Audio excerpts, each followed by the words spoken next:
critical ideas, and we analyze the notions of existentialization and externalization vis-a-vis the development of the goyim, or the nations of the world. Today what we're going to do is closely examine the nature of the goyim in terms of what the Torah will have to say about it. Now, let me just say one very important thing which is connected to what I said last time, but it's a very critical thing. As I said, the critical feature of a Jew, of a Yisrael, is his ability to transform material reality into a different dimension. He does it because he is able, spiritually, to bring down certain spiritual forces in him. And at a certain time, these spiritual forces will become manifest, and they will do that job. Everything that's related to that, the knowledge, the facts which are related to that, the process and mechanism are extraordinarily deep. And that has to do with the concept of zichuch, and it has to do with even much higher subjects than that. And we will definitely not go into the process called zichuch, how it will happen in its real ways, in terms of its inner mechanism, but we will just come back to it again when we discuss how Olam Haba will be created. We will sequentially analyze the development of Olam Haba from Olam Hazeh, and we will look at every stage of the thing later on. But this is when we go into the series that has to do with the Inyan of Mashiach. Until then, we will no longer really look at that concept at all. Now, what we find is an amazing thing, and this is very, very important. I've said this once before, and I'll say it again, and it's something that you must realize. God, the Baruch Hashem started the world out with a certain hanhaga, a certain objective. And we know that the objective of this world is to allow man to create his own Olam Haba. The forces which enable man to do that, in all its dimensions, the forces which created Olam Hazeh, the forces which created the Yetzer Tov and the Yetzer Hara, the forces which shaped the Torah and the mitzvahs to look the way they did, the forces which allowed the neshama to be put into a guf, and the guf to be structured in such a way so that this kind of test will become available. All of these forces are called mishpat, or the Hanogas HaMishpat. Once Adam HaRishon sinned, then that Hanogas HaMishpat was instantly tampered with. Because according to the laws of Hanogas HaMishpat, Adam HaRishon should never have survived the failure. In order for him to survive this failure, a new Hanhaga entered into the world called Hanogas HaYichud. The Hanogas HaYichud, which refers to the attributes of God's unity, really deals with his compassion. And we have gone into that. I'm not going to go into some of the aspects of the structure of Hanogas HaYichud. We have done that before. We have discussed that Hanogas HaYichud is the process of externalization. That is the Hanogas HaYichud. Whereas the Hanogas HaMishpat is the process of existentialization. The Hanogas HaMishpat demands ibud for choosing against God. And the Hanogas HaYichud simply demands some form of expiation or retribution. So they are different at different levels. What is important is that the application of these two different Hanhagas vary over time. Now, most people are not aware of that. And if you become aware of that, you are way ahead of the game. One of the reasons why men have changed throughout time is not only that they've changed in terms of their inner personalities and their inner states of consciousness, they not only have changed in terms of the way their guf relates to the neshama, but that change reflects a more significant or fundamental change in the Hanhagas themselves. Before Adam HaRishon did his sin, the only Hanhaga that ruled the world was Hanogas HaMishpat. The Hanogas HaYichud existed in potentia only. It was a backup system. When Adam HaRishon sinned, then the Hanogas HaYichud, which attempts to redeem him or save him, came into play. It became active. Once it became active, now you have a world which is essentially controlled or manipulated by two different Hanhagas. One is Mishpat, or the concern to test man, to see to that he creates his own Olam Haba, and the other Yichud, to see to it that if he fails, that he continues to survive. The question that one must ask, whenever one deals with two entities face to face, is what is their relationship? How do they interact with each other? But more simply, what is their ratio? And that's what it is. we are dealing with a ratio, what's called the ratio of Anogas HaMishpat to Anogas HaYichud. At the outset, the ratio was 100 to 0, because the only thing which existed by Adam Rishon was Anogas HaMishpat. You see. The Baruch Shem wanted that ratio to bring in the ultimate tikkun, or the ultimate state of Olam Haba. The Baruch Shem wanted the ratio of 100 to 0. Once Adam failed, the ratio was altered, so it became, let's say, 95 to 5. Now 95% of the activity, or the hanhaga, the way God conducts the world, is involved in Mishpat, and 5% is involved with Yichud. You see. What we find is that as mankind continue to live over time, those ratios continue to change. Because as mankind continues to sin and transgress and refuse to bring the ultimate tikkun of the world, God is forced to use more and more Anogas HaYichud. Thus the ratios are altered. You would expect that towards the end of time, means towards the end of the year 6000, which is the total allotted time for man to achieve the salvation, the ratios will be almost inverted. And the truth is, they are. The main reason, the critical reason why that world out there looks as insane as it does, the main reason why God looks like He is totally removed from reality, you see, the main reason why it looks like people who are evil or people who are do whatever they want and there is no justice out there, as if people could do whatever they want, is because of the fact that Anogas HaYichud is what is the dominant. What is the ratio today? It is difficult to say. But the Torah tells us, what the Mishnah tells us, is that right before the Mashiach arrives, the Anogas HaYichud will be almost supremely dominant. Almost supremely dominant. This is the meaning of a specific Gemara which says that the Mashiach will arrive when the world is either filled with total tzaddikim or total Rishonim. Now what does that mean? It says that the Mashiach will come, the Messianic period will come, when the world is filled with completely with tzaddikim or Rishonim, evil men. Now that's not possible, that makes no sense. You see. But the meaning of that statement is, as I have just said, what it means is that the Mashiach can come one of two ways. Through the Anogas HaMishpat or through the Anogas HaYichud. That's what it really means. To say that the world is filled with all tzaddikim means that men bring the Messianic era, they bring Olam Haba through their efforts. That means that the Mashiach is forced to arrive through the claim of mankind. Mankind claims the Mashiach as its right. That is Anogas HaMishpat. If men fail to do that, then they cannot claim the Mashiach as their right. They cannot claim the ultimate redemption as their right. So the Baruch Shem says, but I promise you that I will bring it in any case. The Baruch Shem brings the Mashiach if men are not worthy. In the process called, if they're all Rishonim, that simply means that the God will bring the Mashiach even in a generation that is full of Rishonim. How? Through the Anogas HaYichud. By constantly externalizing the deeds of men and punishing men for their deeds, He's able to bring a tahara or a purification to this evil and still bring the Mashiach. But if He has to do it that way, it is a very, very terrible thing. You see. But the Baruch Shem says, you bring Him. And if you bring Him, you will have to work for it. But if I bring Him, you will have to suffer for it. That is the difference. So the Baruch Shem begs mankind to bring the Mashiach through the Anogas HaMishpat and not through the Anogas HaYichud. Because the Anogas HaMishpat works through effort, not through pain. And the Anogas HaYichud works through pain. You see, this is the essential difference. Just mentioning it, the Chazal say there's a certain pasuk in the Torah that says, Ani Hashem b'ita chishena. I am God, and I will hasten it in its time. And that pasuk is referring to the Yemos HaMashiach. It's referring to the Yemos HaMashiach.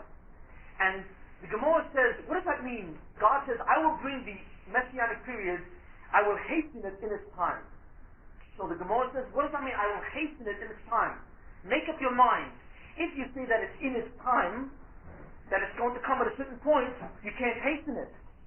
And if you say I can hasten it, what does that mean? That has an appointed time. It is a contradiction. Is it in your control or not?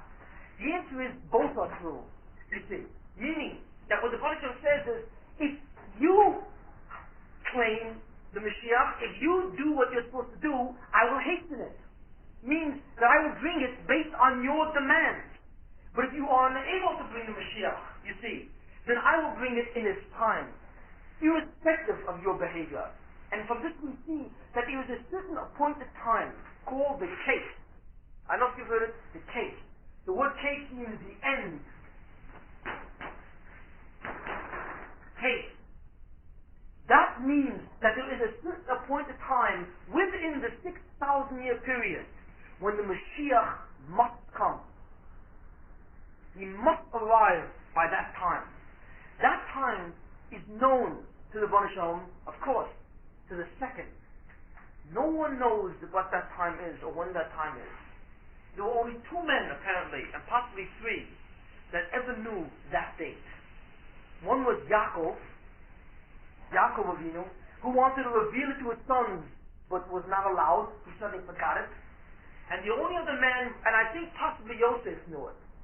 I think what I've heard is that he told it to Yosef. I'm not sure about it. But the only other man who definitely knew it was Daniel. Because in fact, in the Sefer Daniel itself, it says the time. But nobody knows how to figure it out. And throughout the ages, there have been many Rishonim, many great people, sages, who've tried to figure out what Daniel said. Daniel says exactly what that time is, but in metaphorical way, you see. And many people, Rashi, the Rambam, Sadi, everyone has worked out his own cheshbon, the Malbim, everyone has worked out his own cheshbon of what that time is. And everyone has been wrong, you see. Because we are now in 1987, and that time has not arrived. How do we know? Because if that case had arrived, the Mashiach would be here. So no one really knows that time. But the world cannot, at least the Messianic period, cannot go beyond that time. This time, which is the appointed time when the Mashiach must come, is of course before the year 6000. Because in the year 6000, from the creation of the world will cease to be Olam Hazeh the way we know it. You see. I mention this again to go over the ratio.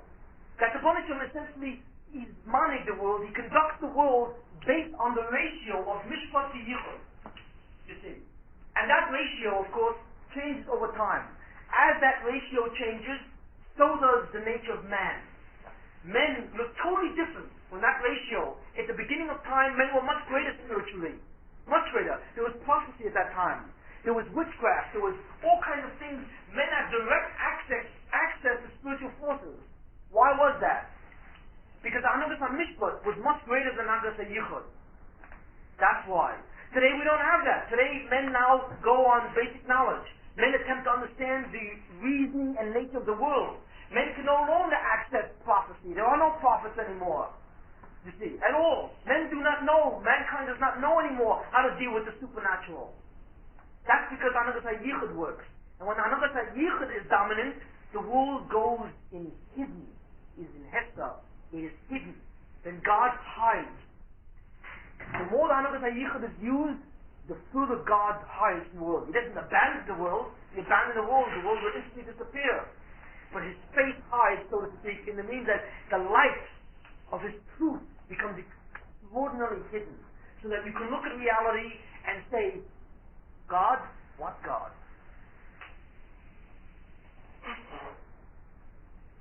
Why do I say all this? Because in the beginning of time, we see very interesting things.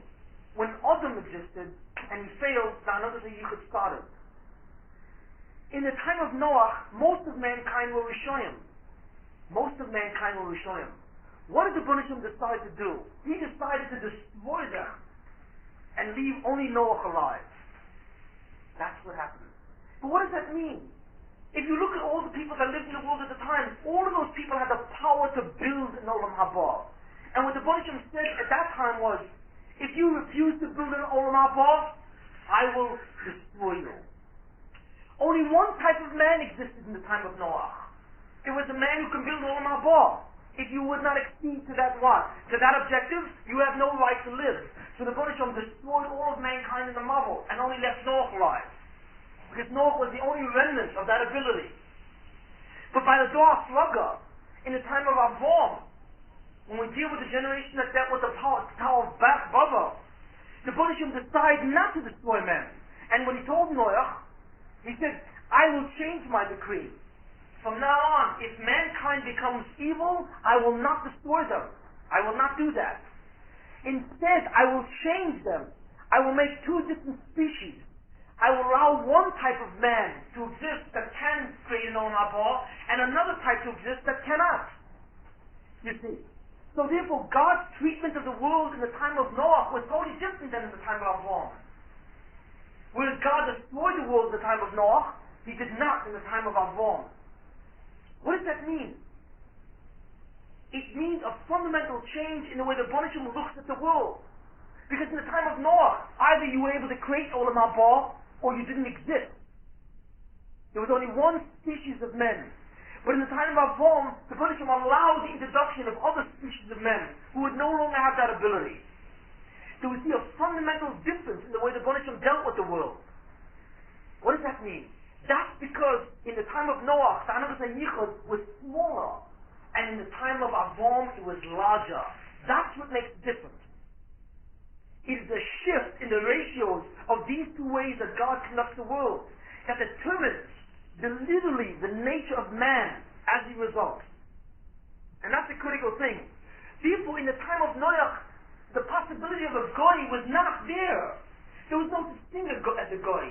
Not only there was no such thing as a goy, there was no such thing as the possibility of a goy at that time. What is a goy? A goy is an individual, a human being that does not have the ability to create Olam Haba. That kind of being could not exist in the time of Noah. So therefore, if God wanted to punish mankind, He would have to kill them out. Because the ability to convert men into a different type of bria or species did not exist in the time of Noah. Why not? Because the Hanhogas would not allow that. The ratio of these two ways that God conducts in the world would not allow men to descend from that lofty status. So in the time of Noah, a goy was not possible. But in the time of Avraham, having come to another 10 generations, the world is ready for a new ratio of these two anagas. So suddenly, the possibility of goyim evolved. But the actuality of goyim did not evolve yet. Because the world could not accept that either. The ratio of anagas can only accept the possibility. So God said to Avraham, I will separate you from all the people of the world and make unto you a new nation. But did He make him a new nation? No. When did Avraham or his descendants become really a new nation? By Matan Torah. Many, many generations later. So you see that what was revealed in the time of Avraham was not the actuality of a goy, but only the potential or the theoretical possibility of such an entity. But the world was still not ready for that kind of an enterprise. You see. So that the actual creation of a goy did not materialize until the giving of the Torah at Sinai. That's the time that goy actually became or evolved into being. So we see a very interesting thing. Noach, the concept of a goy did not exist, both actually or theoretically. In the time of Avraham, the concept of a goy now existed theoretically, but not actually. And in Matan Torah, the concept of a goy became a total actuality. What causes the shift of these things? The ratio of the two anagas. That's what it means. When I sit and talk about ratios of Mishpat to Yichud, you see, these are not what he calls idle terms that I'm using. These two anagas, in their ratios, literally determine the fate of Earth. They determine the way the human population literally would exist on Earth. And that's very, very critical. What I'd like to do now is to go into this new species of men called the Goyim, or the Nochri, means the Gentile nations, the non-Jew, the person, the individual, the human who has lost his ability to create an Olam Haba. What is he about? And I'd like to go look into this more specifically.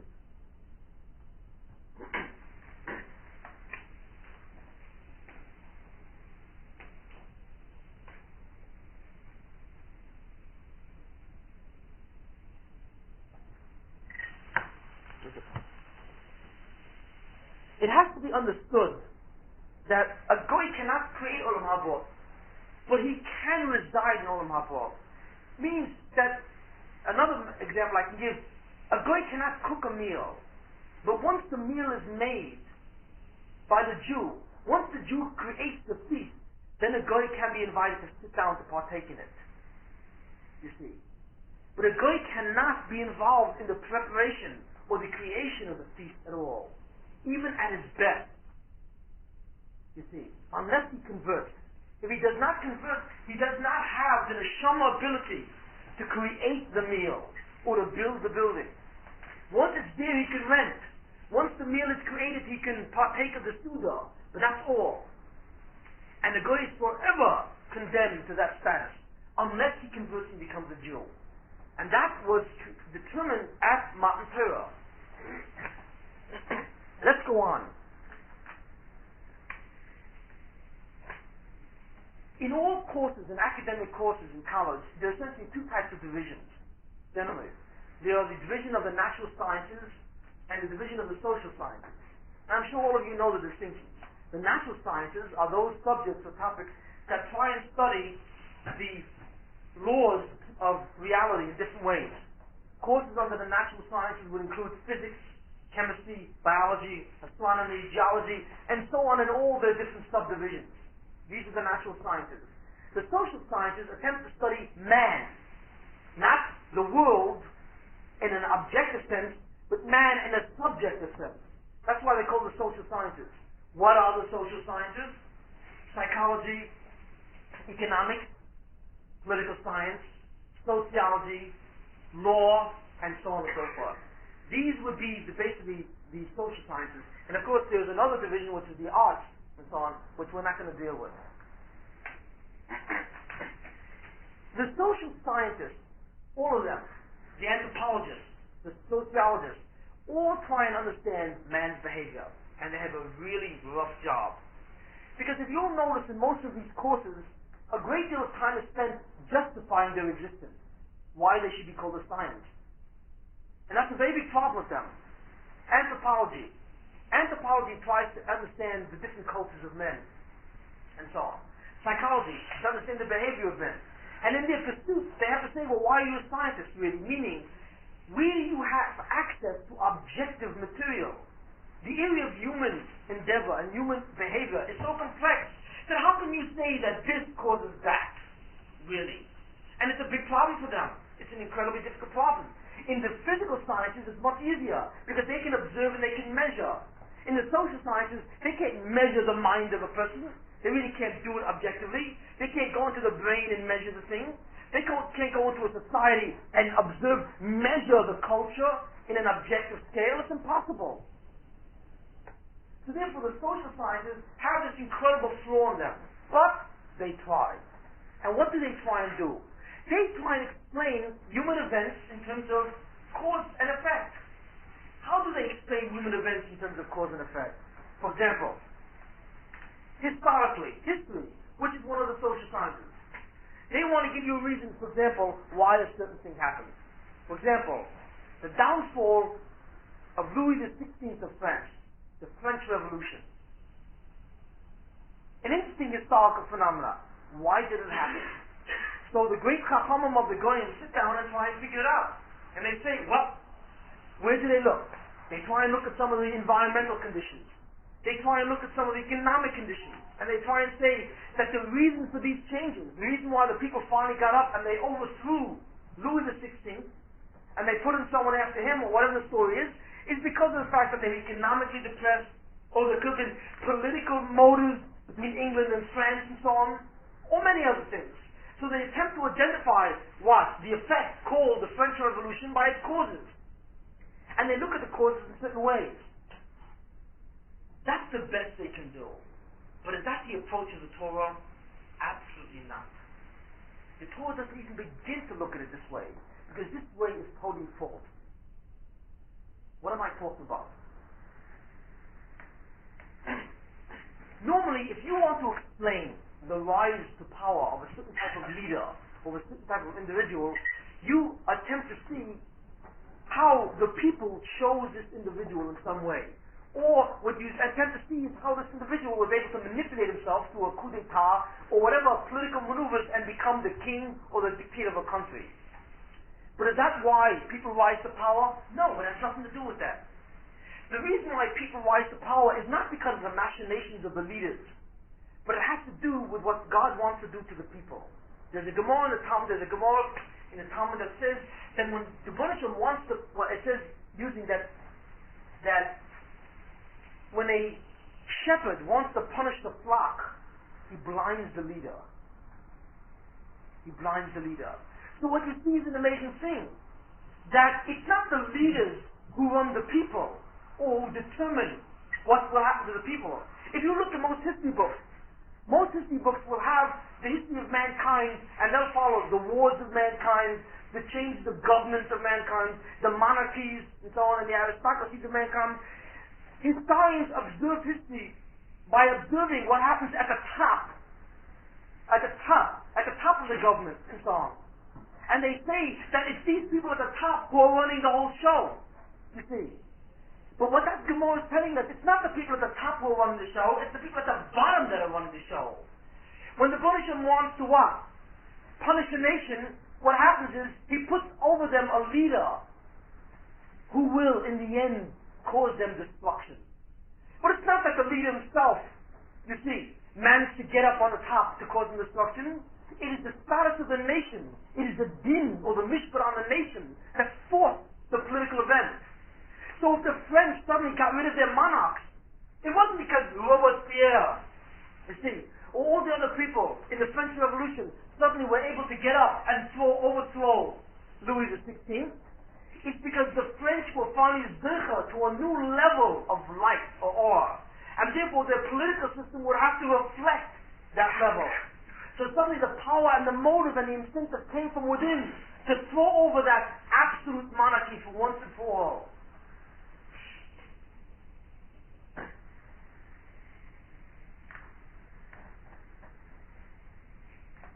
It's like the Rebbeinu says, there's a Gemara that says, the Rebbeinu says to the Jews, woe unto you, oy lochem, woe unto you, that you forced me to take the nations of the world and use them as servants to punish you. What we therefore see is a very critical thing, that when you really want to know the cause and effects of history, it's totally different than the way historians look at it, really. It involves principles that they have no understanding of, you see. It comes from an entire different sphere. And this is the difference between Gentile study of history and the Torah view of history. The Torah view of history is an attempt to understand historical events by the real causes that determine them, by seeing what the Rebbeinu wanted to do with the nations of the world, you see. And that will determine the political systems and the economic systems and so on and so forth. That will determine it. If we find that the Jews today no longer have any leaders, if we find that the Jews today don't have people who can show them the way, it's not because we haven't produced any smart people, it's because the Jews today do not deserve such leaders anymore. The leaders of a nation, just like its political and economic climate, is a result of the mishpat or the din on that entire nation. That will determine what that nation will look like. You see, we get what we deserve. And if we think that what we deserve is gotten because people somehow are able to manipulate or control reality, it's totally mistaken. Totally mistaken. It is the reverse. History is run by men, by mankind, not by the leaders of mankind. There are no leaders in mankind. Because the Rebbeinu does not look at individuals. He looks at the totality of man. When the Jews sinned against the golden calf, the Rebbeinu told Moshe Rabbeinu to go down. You are no longer Mashiach. That's what he said. Why? If Moshe was such a powerful guy, he was such a great tzaddik, why didn't Moshe have the ability on his own to control the destiny of the Jews? Because the answer is, Moshe does not control the destiny of the Jews at all. That's why his name is not in the entire Haggadah of Pesach. You ever wonder about that? In the whole Haggadah of Pesach, the name Moshe Rabbeinu does not appear. And he's a key individual. Yet it's not there. Why? Because Moshe Rabbeinu has nothing to do with the destiny of Israel. It is Israel that has to do with the destiny of Moshe Rabbeinu. And that is the essence of all history. You see. So therefore the way the Torah looks at history and the way the Goyim look at history, or the superficial way, is exactly inverted. We think that history is run by the leaders, you see, and by the rulers, and by the rich, and by the powerful, you see, and the masses in some way just follow it, you know, like the world is made of lions and tails, you know. I think you're the leaders and they're the followers. But that's not what it is. The world has no leaders. It only has followers. Because the rise and fall of leaders depends on what the Bereshit wants to do with the followers. And that's what it is. But what kind of weird idea is this? This is not a normal idea in history. You'll never see that. Because what it is, in the Goyish understanding of history, they can only see what's superficial or what's observable. They cannot see the pneumius of these events. What I want to discuss today is along those lines. Can we in some way grasp the pneumius of events, the interior of events, to understand really what's happening? And the answer is that we can. But this is an idea or an example of what I'm saying. When the Goyim were first grade, finally, at Matan Torah, what happened?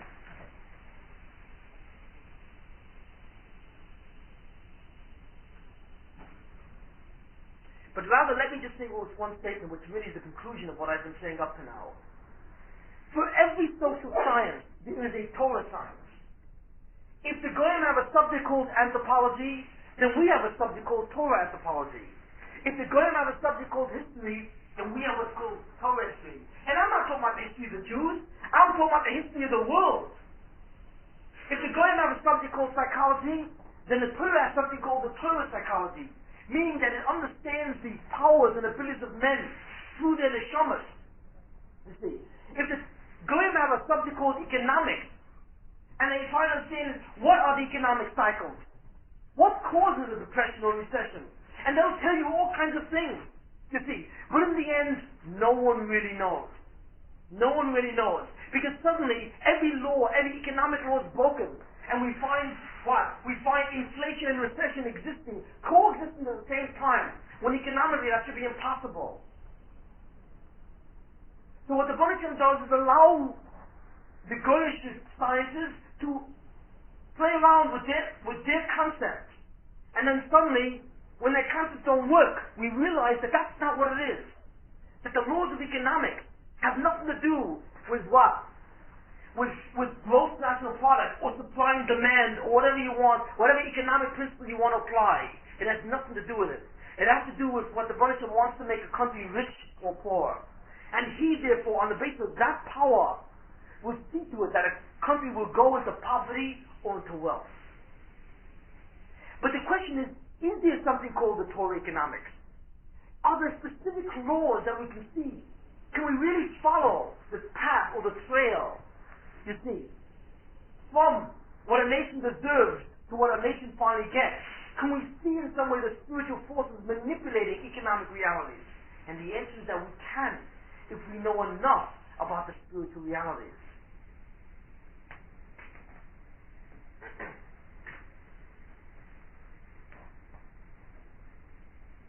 Mankind, extremely diverse, very diverse.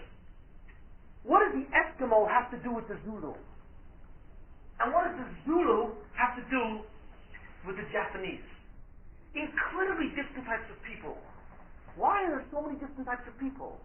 They think differently. An Oriental thinks differently than an Occidental.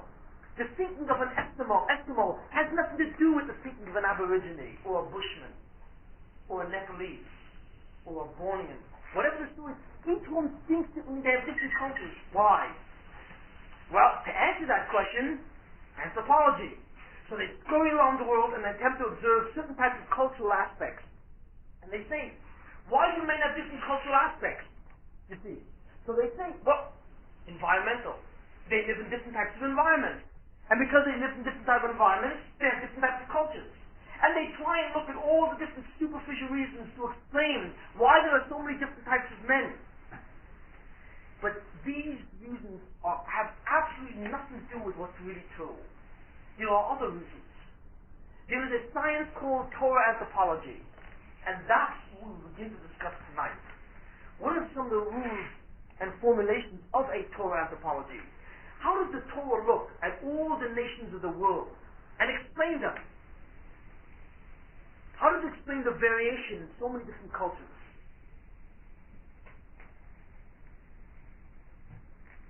That's our objective at this point in time. The Goyim. What happened? At the time of Avram, the Bonisham saw that there were 70 different levels. In other words, as we have said, the Bonisham with the Midas Hadin assessed mankind, and he saw that of all the peoples that lived at that time, and they were essentially one nation, they all had one language. The Torah tells us very specifically that in the beginning of time, after Adam, there were no different ethnic groups, but they were one language and like one people, really. And at that time, but the Bonisham saw by virtue of their deeds that there was only one individual or one set of individuals who could, what? Bear a species that would be able to create an Olam Haba, and that was Avram. All of the men he saw would not be able to do it. And then when he looked further into these different men, he saw that there were 70 different levels. So, 70 down to number 1. These are the 70 species of men that resulted or evolved at that point in time. What do I mean species? They're not 70 species in physical anthropology or physical man. There are 70 different species in spiritual man. All of these 70 different categories is a different category in nefesh or neshama. It is a different category in the pneumis or the interior. It is a different category of the spiritual sensitivity and awareness. That's what he saw. So, the concept of din, or the Midas Hadin, saw that there were 70 levels of Goyim. What is the definition of 70 levels of Goyim? The definition of 70 levels of Goyim is in what's called Kochas HaNefesh. Nefesh being soul, Koach meaning the ability or the power. There were 70 different powers of soul, or 70 different types of Nefesh that existed.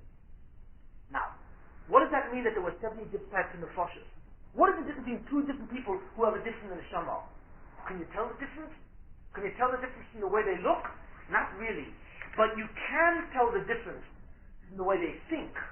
You can. Because a person who has a higher level of neshama is involved in what? Is involved in non-material pursuits.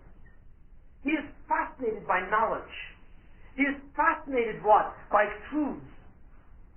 You can also see in his personality that he's an essentially a compassionate type of individual. He has a tendency to do good. He is a charitable individual. Not because he was brought up that way, because that's just the way he is. And if you look at different children, you'll see that sometimes you can look at two young children and you can see that they have different what's called Kochas HaNefesh. That one child who's like 1 year old or 2 years old, and the other child, one seems to have an innate ability being more compassionate than the other. There's a greater sense to what? To accede to the truth than the other. The other one perhaps tends to be much more selfish, although children by definition are selfish, or what? Egocentric. But yet one seems to be more than the other. There's a difference in the embedded neshama of each.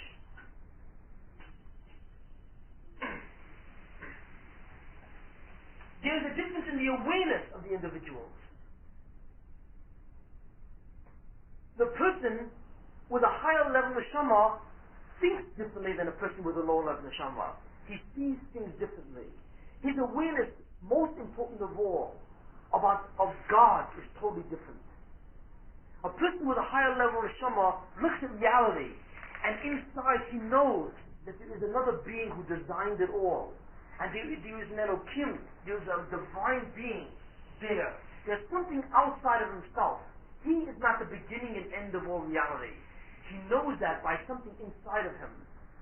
The person with the lower level of neshama has a much greater tendency to take credit for things that happen to him, to usurp that which belongs to the Bonisham, to arrogate to himself things about the world, to become much more selfish, the person with the low level of neshama.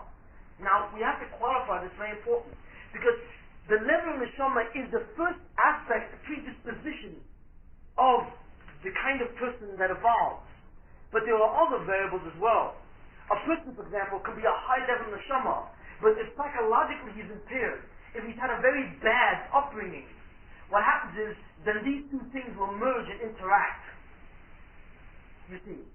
There is a given that comes from the neshama, but then there's also an environmental impingement on that neshama, in terms of socially and how he literally grew up with his parents. So these two things will come together and the final individual will emerge. It is a complex matter to see what starts in the neshama and what starts in the psychological growth pattern. It is not always easy to see. But if you take two people with different neshamas and you put them under the exact same stress situation, if you put them under a family situation which is exactly the same, yet they have different neshamas, they will come out differently. They would come out completely differently. Even though their family situations, let's say, were totally identical, because each one will react differently.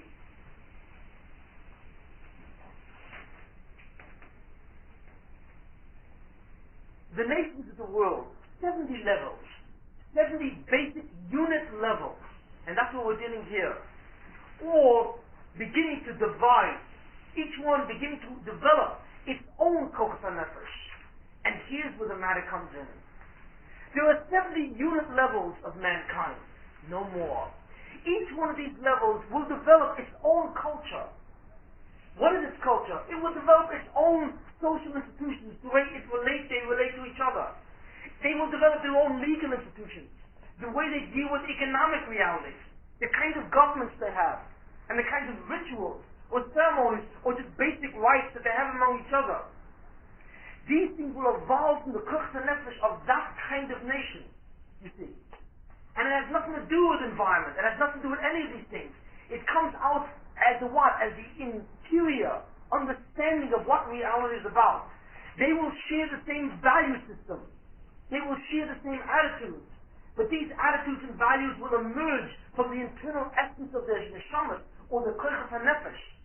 So that a nation which is at number 70 is no way the same as one is at number 5. If 70 is the best, you see, and number 5 is obviously way down, the two nations are totally different. You ever notice in human history that there are certain nations of the world that seem to have been the leaders of mankind, and certain nations of the world that somehow never got off the ground? Really? Well, basically, if you look, you'll see that the European nations are the nations that for some reason seem to have a control, a much greater control of what happens. And America, which essentially comes from Europe, follows suit. But if you look at the nations in Africa, you see, for some reason those nations somehow never got it off the ground. They never really got it together in a way. They basically remain in many ways on primitive levels. That doesn't mean that they were totally primitive or aboriginal in culture. Not necessarily. There were many African nations which were somewhat advanced. But your African nations never developed, really, the printing press, or the ability to observe reality, or the sciences, or technology. It never came out of the African nations. No African mind ever was able to conceive of that kind of knowledge. So the ability to interact with chokhmah, or knowledge, is an aspect also of kochas nefesh. There are groups of humanities in the world which can't rise above a certain level of understanding. They do not have the life which is necessary for them to develop a high form of civilization.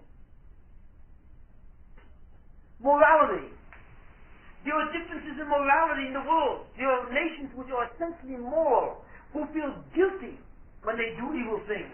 And there are nations in the world who justify it in whatever way, who can demonstrate tremendous cruelty without any real problems. That is another result or consequence of kochas nefesh. Compassion. There are nations in the world that worry about another nation. They develop all kinds of charitable programs and aid to other nations.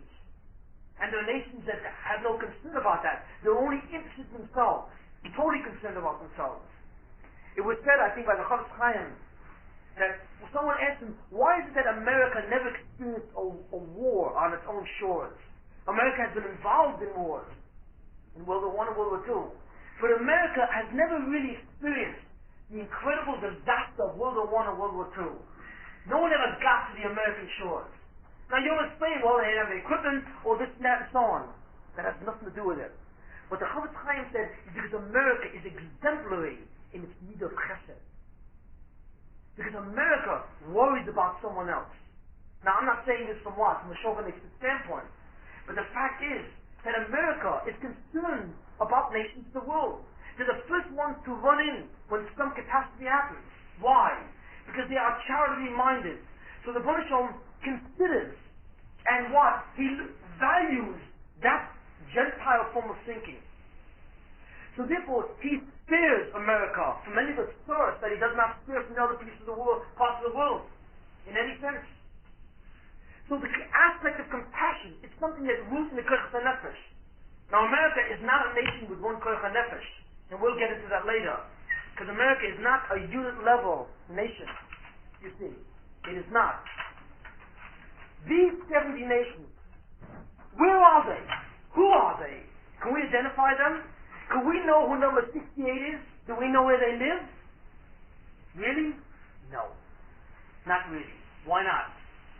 Because essentially, the world defines nations geographically. Geographically. But each nation which exists in a geographical location can be composed of a number of different unit levels. How did this come to be? In the beginning of time, by Avom, each of the nations were essentially pure. Number 69 had its own geographical zone, which is different than number 68. But over time, through intermarriage and through other types of events, then what happened was the Koach HaNefesh of the nation began to merge. So what you see was the development of what's called a composite unit. Not a pure unit of the unit level, but a composite level. So that number 68, number 30 suddenly merged in number 52 or whatever have you. And what emerged is now a nation which is a composite of these three unit levels. You see. But you can still sometimes identify the Armenians who live with the Turks. Does that mean that the Armenians and the Turks are the same what? Have the same origin? No. In fact, the Armenians and Turks have been at war with each other for a long time in one way or another. And there was a wholesale slaughter of Armenians at the turn of the century. But what happens is that certain unit levels are forced geographically to live together. And they realize that there's something wrong. We don't belong with you. This is not a good shidduch. There's something wrong. It's like two people, a man and a woman, forced to live with each other or marry each other, and they just don't get along. Because the Baruch Shalom wants that divug. He wants that union. But since internally that union is not a healthy one, and the Baruch Shalom is not concerned whether it's healthy or not, because of certain things that he wants to do, he will force different numbers of the units to come together as a composite entity. And that's what will happen. But there will always be internal discord in such a nation. There will constantly different people vying for different things, different national identities, and everyone has liberation movements all of a sudden. And what is a liberation movement? A liberation movement, in essence, in a certain degree, not totally, is the attempt of a unit level to free itself and be itself. But it's still very difficult to identify them. Because these 70 unit levels, if you look at the United Nations, how many nations are there? 140? You see? And even these 140, there are many, many different groupings in these 140 nations. So it's very difficult to see these unit levels. Very, very difficult over time. The truth of the matter is, no one can really identify a unit level at this point in time anymore. You cannot, unless you are a prophet. Amalek. There is a mitzvah in the Torah to kill an Amaleki, and we will get into that later, why that is. Who is an Amaleki? Can you identify an Amaleki? No. It's impossible. It is impossible to identify an Amaleki. He doesn't necessarily physically look different. But there are certain aspects of the personality of an Amalek which you can see, but no one can ever be sure. Even Hitler, who is the classic Amalek, no Jew can run up and kill him in order to fulfill the mitzvah. He can run up to kill him to save the Jews. I'm not talking about that. But if a Jew ran up and killed Hitler and was successful, does that mean that he was kind of mitzvah of killing an Amaleki? No one knows. Even someone like Hitler. Because you have to be a prophet, you see, to really know these things. And we do not know these things at all anymore. What you're dealing with now is not the geographical definition of a nation, or the national boundaries of a nation, but the notion of what's called the unit level and what's called the composite. levels. And that history started with unit levels. 70 units. Each with its koyach and effort. Each one that would have created its own cultural aspect. But today, these unit levels have what? Have merged so that you deal with composites. So that the cultures that we now study are not pure anymore. But that's not the problem. The essential thing is that if we could identify these 70, if we could, we would for the first time begin to have a clear understanding of why these nations look the way they do. I have told you last time why it is that the nations of the world know nothing about Torah. Why? Because they koyach nefesh have nothing to do with the Torah. You see, since the Bereshit saw that the din said that these goyim no longer have to do with Olam Haba, they no longer require the spiritual power which is necessary to create Olam Haba. Hence they have nothing to do with the Torah, because the Torah is essentially a manual of spiritual realities and what you have to do to gain those spiritual realities. The goyim have nothing to do with Olam Haba in a direct sense, so therefore they have nothing to do with the Torah, really. From this you see a very, very important thing, because the goyim are given 7 mitzvahs. The Bereshit did say to the goyim, thou shalt not steal. He did say that. But is the prohibition of stealing that's said to a goy the same as what's said to a Jew? No. Because even though in certain cases the mitzvah may look identical, it is a different thing. Because the Torah for 630 mitzvahs was addressing or directing itself to a certain type of neshama. The neshama, you see, as it grows out in terms of its behavioral power, it merges into the 613 commandments. A Jew's soul can access each of one of these 613 commandments and do something in the supernatural reality. A goy can do nothing, but a goy can do something in his 7 mitzvahs. What are the 7 mitzvahs? Basically, okay, to believe in God, not to curse God, not to steal, not to kill, not to commit adultery or certain sexual type of relationships, to establish courts of law and legal systems, and not to eat the meat of an animal which is alive. Those are essentially the 7 mitzvahs which were given to goyim, and which they must adhere to. Goyim must follow those 7 rules, or those 7 mitzvahs. If they follow those 7 mitzvahs, they are allowed to survive in Olam Hazeh, since this is their reward. Since what? The ability to see the yichud of God is given to the goyim through the body. You see, they can enjoy the world through the body in physical aspects. They must do so with the condition of doing mitzvahs, because the Bereshit does not give anyone anything without working for it. And since a goy, even though he doesn't have the ability to access spirituality, he does have an ability, at least to access the physical. He must earn it, because that is the nature of man. He earns it by doing the 7 mitzvahs. Those 7 mitzvahs are a characterization of his neshama, and all 70 levels, unit levels, relate to the 7 mitzvahs. To the extent that a goy observes these 7 mitzvahs, to that extent he will experience material success. To the extent that he does not, he will experience material failure. And that is another thing which differentiates one level of men from another. Very critical. So, let's look at this again. The Jew has higher mitzvahs. The goy has 7 mitzvahs. The Jew gets Olam Haba through 613 mitzvahs. The goy gets Olam Hazeh, or this world, through 7 mitzvahs. The 2 sets of mitzvahs are entirely different. If you examine the 2 sets of mitzvahs, you will see they're entirely different. How? The mitzvahs of a Jew are concerned with the way man must behave to men, and man must behave to God. You see. But most of the laws or the mitzvahs of a goy simply have to do between man and man, really. Because what the Bereshit wants a goy to do is to be civilized. The objective of a goy, what a goy must do, he must be civilized, and he must attain the level of a man, of an enosh. He does so. He achieves that level when he is more moral and ethical and compassionate, and essentially follows those 7 mitzvahs. Then he becomes an enosh. He is a man, and God rewards him as an enosh. But what the Buddhism wants from a Jew is more than just being a man. The Buddhism wants a Jew to be an ish, to be a spiritual person. It is not enough to be civilized for a Jew. That's why when the people say to you, people who are not religious say, well, why do I have to put on tefillin and why do I have to keep Shabbos? Isn't it enough that I have a kind heart? Isn't it enough that I give charity and I do good deeds? Is that enough?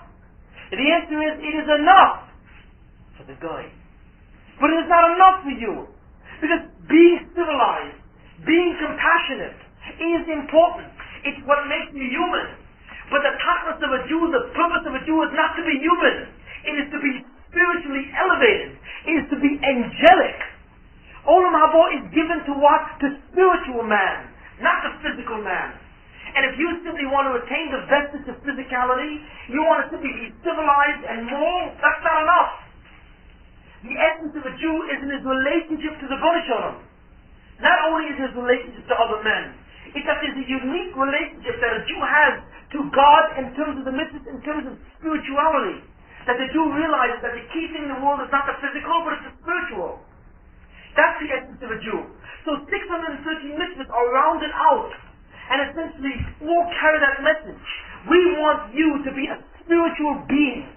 We want so that every part of you and every aspect of you, in one way or another, is surrounded by spiritual powers and spiritual deeds that will raise you to the level of beyond this world. Whereas with the Goy, with the Buddhism says, I want these mitzvahs to surround you and make you into a mensch. The purpose of a Goy is to be a mensch. And that's it.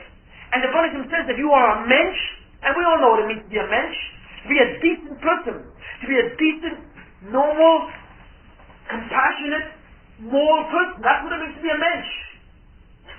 But that's not the purpose of a Jew, that's not the purpose of a Jew. Although people say to you, well, be a mensch. The purpose of a Jew is not to be a mensch. The purpose of a Jew is to be a spiritual, is to be a tzaddik.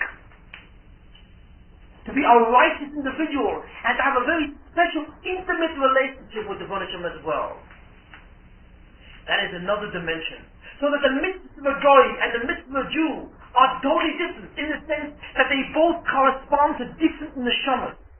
Hence their objectives are entirely different. These come out in the Kochas HaNefesh. Because the Kochas HaNefesh of a Jew, of a Yisrael, you see, the Kochas HaNefesh of Yisrael leads to its culture. And the Kochas HaNefesh of the Goyim leads to their culture. Now here's a very important point, a very, very critical point. It is something which is so subtle as to almost completely be invisible already. I've said this a number of times, but we can understand it now from a very deep vantage point. The din, or the law, the justice, has determined that there are two different species of men. The Yisrael and the Gentile. And the Gentile is further subdivided into 70 units. We understand that clearly. We understand that the division of these two species and the subdivision has to do with what's called Kochas HaNefesh, or the powers, or the level of the Shama. We see that these Kochas HaNefesh, which is an interior thing, reflects itself in a certain type of attitude or values that that particular species of men will promulgate or view. Therefore, the culture that will emerge from a Goy is totally different than the culture that will emerge from a Jew. It is a different culture. Perforce, because it is a different Kochas HaNefesh. But what is the culture that would emerge from a Jew? What? Where is it? If the Jew is different than a Goy because of his neshama, where is that cultural distinction? Go around the world. Find it. You will not find it at all. But why is this? How is this possible? Because this is the essence of the Golus, or the exile. The essence of the exile, or the diaspora, as I say, is not that the Jews find themselves in the lands of Goyim, and they what? And they persecuted by Goyim. That the Goyim are anti-Semites, and run pogroms, and all kinds of chazarai, and all kinds of things, and inquisitions. And they run after the Jews, and they don't let them live, or they ban them from different economic trades, and so on. That's not what exile is about. That is a superficial thing. The pain of living under a Goyish nation, and it is very painful. Mark my words, there's no question about that. But that's not the essence of a Golus. The essence of the Golus is that the culture which should materialize from the Kochas and Nefesh of that kind of species of men cannot be or exist. It is swallowed by the culture of the Gentile nation which has absorbed it. That is the essence of this Golus. Do we understand this? This is what's critical. There are very few people that realize that. How do I know what I'm saying is true? Look around you. If the Jew has such an incredibly lofty neshama, where in the world is the culture that will emanate from that kind of neshama? It doesn't. And the thing, it is so bad that you don't even know it anymore. When you live in America, you see, and you live under the values of America, all the materialistic values, you see, and you want to get a better job, and you want to get a better house, and you want to get a better car, and you spend your Sundays listening to what? To the Super Bowl. When this is your being. You see, when this is what it is, this is the absence of the culture that should emanate from the neshama. But now you have become identical to the goy, because you see reality in the same way. Your neshama no more makes the difference. That is Golus. So you say to me, why is that Golus? So what's wrong with the American culture? You can only say that because you have never seen a real Jewish culture. The last time that Jewish culture disappeared, really, was at the time of the destruction of the Second Temple. That's when the culture of the Jew as a Jew really disappeared. And that's how the Baruch punished Jews, by not allowing the neshamas to operate. What is the culture of a Jew? What does it look like? You want to know? Go back 2,000 years. Go back 2,500 years, when over 1 million Jews were prophets. When Jews, by virtue of their very nature, can access spiritual realities. When it was nothing for a Jew to understand the wisdom that was not going on in the world, but the wisdom that was existed in the heavens. When the Jews were, over 1 million Jews were prophets in the Nevi'im, who knew what the secrets were in the Shemayim, that can relate to tremendous spirituality and feel it, that can directly feel the power of Kedusha, that can go to a Beit HaMikdash and look a window into heaven itself, and see worlds and realities, which literally, in comparison to the kind of pleasure you can feel on the physical level, are nothing compared to what they could have accessed. The simcha, the joy and the power of the Kedusha, and the elevation that you felt in those times was incredible. There was nothing like that. Even on your highest trip with drugs, you can't produce that kind of thing. You can take a cocaine trip that lasts and it really goes well. It will not equal the power of a journey that a Jew had when he had that time. So you look at me and say, well, why did he give it up? That's what you're all thinking. The fool, why did he give it up? Because there were enormous needs to horrors that existed at that time. There were desires and evil inclinations that existed at the time to balance out that kind of pleasure. Because God always provides an equal situation so that free will can exist. But nevertheless, that was the nature of that kind of culture. That culture was filled with tzaddikim, with people, where there was tremendous chesed between Jews, where there was a certain sense of peace, you see, and an enormous spirituality and wisdom. And there were men who doing things, miracles coming from them, or knowing things that cannot be known, were very, very simple matters. You were talking about a nation of spiritual beings, you see. We are no longer like that. After 2,500 years of Golus, we look like the Goyim. You cannot tell a Jew down the street from a Goy. You cannot tell it. They look almost exactly the same. And they have the exact same value systems. And they feel the same about life. But does that mean that they have the same neshama? No. Because the Bonishim said that wrong. Two things. First of all, I will separate you from the nations of the world. I will what? I will preserve you as a separate neshama. And I will allow you to retain the power of Adam Rishon, and I will take it away from anyone else. But there was a second promise that he gave Avram. I will never take away that ability from you.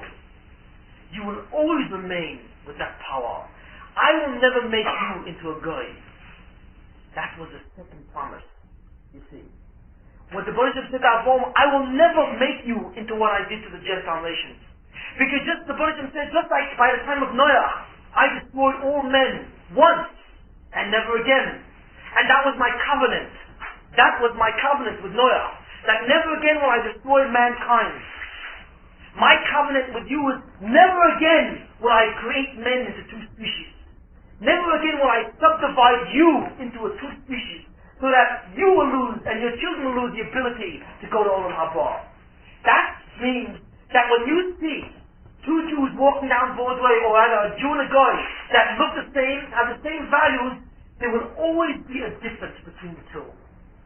You may not be able to see it, but one will still retain an aspect of the neshama of a Jew, and the other will not have that aspect, it will be missing. That is the promise of Avraham Avinu. And that's the critical thing here.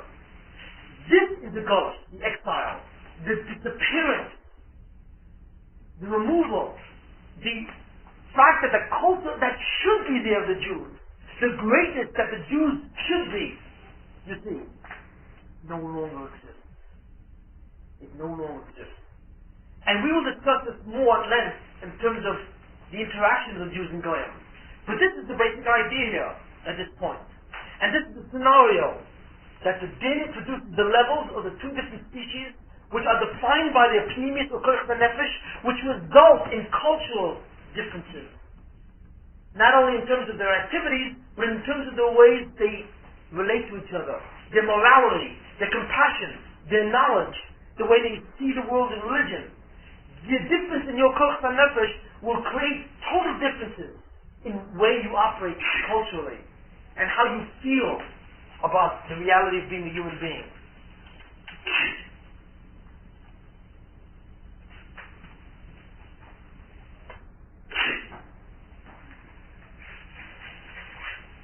To some extent we have a better idea of what the nations of the world look like in a certain way. That the nations of the world look differently because they relate to different levels of these unit levels. And that today it is much more complex because of the composite nature of what we're dealing with. What we have to understand, and we have to look at more carefully, is another element of what happens to these 70 nations among themselves. How do they relate in terms of material success? What about them themselves? We have compared, or want to contrast, comparative analysis between the Jew and the Goy, his interior and his exterior.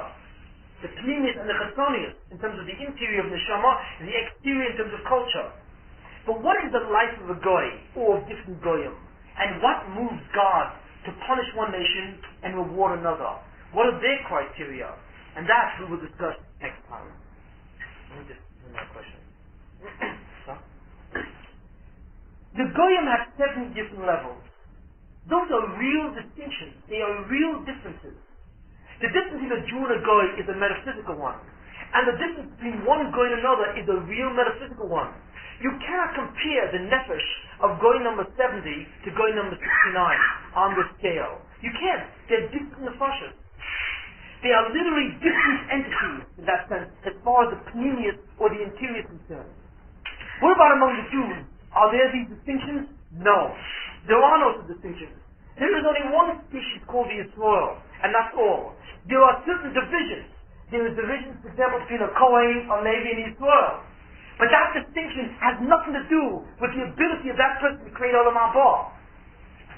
And that's where it's at. They're all the same. It does have to do with other kinds of distinctions in terms of different types of obligations. But it does not relate to the critical definition of a Jew to create an Olam Haba. What about the 12 tribes? The Jews are composed of 12 tribes. That also has nothing to do with the critical essence of creating an Olam Haba. It has to do with other types of features. For example, the Jew has the ability to build a building in Olam Haba. But how do you build a building? You can't compare the work of what? Of a steel worker to the work of a what? To someone who has involved in what? In putting the flooring or the plumbing. Each one has a different job. In the building trade, each one builds in a different way. But all of them have the power to build that building. You see. Therefore, as far as we're concerned, all these people are Jews. Whether or not you come from the tribe of Levi, or from the tribe of Yisachar, or from the tribe of God, it's not relevant as far as building the building. Your function or the specific constructive task may be somewhat different, but that's not critical. So therefore, the distinctions among Jews don't exist. When you see people today, and this is an incredible thing, and I really want to take this opportunity to mention it, the racism that exists among Jews themselves is appalling. When you look at the fact that Sephardim and Ashkenazim have certain ways, certain contempt for each other, it is appalling. It is terrible. And you really see that in America. I mean in Israel. You see it to some degree in America as well. But where it really takes the point is in Israel, of course, where you have the Ashkenazim and the Sephardim, where the Ashkenazim are essentially the ones that came from Europe, European nations, and the Sephardim come from the Arabic nations. And there is a high level of discrimination.